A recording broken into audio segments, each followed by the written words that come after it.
బులెటిన్లో big news చూస్తున్నాం. Form 7 bogus దరఖాస్తులపై ప్రభుత్వం వేసిన సిట్కు ఈసీతో సంబంధం లేదన్నారు ఏపీ ఎన్నికల ప్రధానాధికారి గోపాలకృష్ణ ద్వివేది.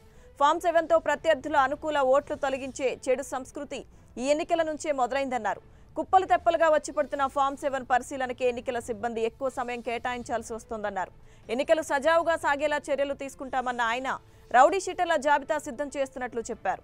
లైసెన్స్డ్ ఆయుధాలు కలిగిన వారు పోలీస్ స్టేషన్లో డిపాజిట్ చేయాలన్నారు. అలాగే ఎన్నికల తీరును ఎప్పటికప్పుడు పర్యవేక్షించేందుకు 2 హెలికాప్టర్లు ఇవ్వాలని కేంద్ర ఎన్నికల కమిషన్ను కోరామన్నారు. ఇక దీనికి సంబంధించి మరిన్ని డీటెయిల్స్ మా ప్రతినిధి విజయచంద్రన్ అందిస్తారు. విజయచంద్రన్. లక్ష్మీదుర్గ కుప్పలు తెప్పలుగా వస్తున్నటువంటి ఫారం 7 దరఖాస్తుల విషయంలో ఇప్పటివరకే ఏపీ ప్రభుత్వం సిట్ను వేయడం జరిగింది. ఈ సిట్ దర్యాప్తు మొదలుపెట్టే ప్రక్రియ మొదలు చేయనుంది. ఇప్పటికే ఆ ప్రక్రియ ప్రారంభమైంది చెప్పవచ్చు. అయితే ఏపీ ప్రభుత్వం వేసిన సిట్కు ఎన్నికల కమిషన్ కు ఎటువంటి సంబంధం లేదని చెప్పేసి ఎన్నికల ప్రధానాధికారి గోపాలకృష్ణ ద్వివేది స్పష్టం చేయడం జరిగింది. ఎందుకంటే ఇప్పటికే రాష్ట్రంలో 8,76,000కు పైగా ఫారం 7 దరఖాస్తులు రావడం జరిగింది. ఈ 45,000 మంది సిబ్బందితో ఈ దరఖాస్తులన్నింటినీ పరిష్కారం చేసే పనిలో రెవెన్యూ యంత్రాంగం పడింది. ఇదంతా కూడా మాకు సమయం వృధా అయ్యే కార్యక్రమంగా ఉంది. ఇది మొట్టమొదటిసారి ఇటువంటి దరఖాస్తులు రావడము, ఈ ప్రక్రియ ద్వారా ప్రత్యర్థులను ఇబ్బందులు పెట్టే ప్రయత్నం రాజకీయాలు నాయకులు చేయడం జరుగుతోందని చెప్పేసి గోపాలకృష్ణ ద్వివేది అభిప్రాయం వ్యక్తం చేశారు.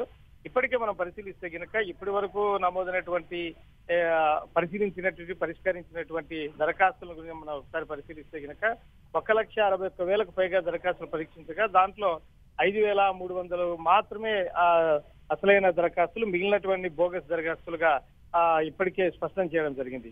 ఈ పరిస్థితులలో ఈ దరఖాస్తులకు సంబంధించినటువంటి సిట్కు పోలీసులు చేస్తారు. మేము దరఖాస్తులు పరిష్కారం చేసే పనిలో మాత్రమే ఉన్నామని చెప్పేసి ఆయన స్పష్టం చేయడం జరిగింది.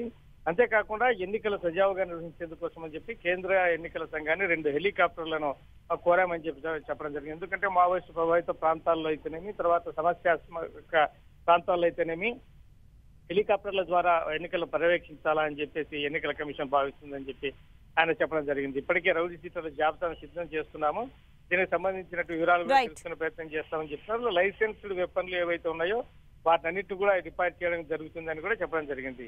లక్ష్మీదుర్గ. థాంక్యూ విజయచంద్రన్.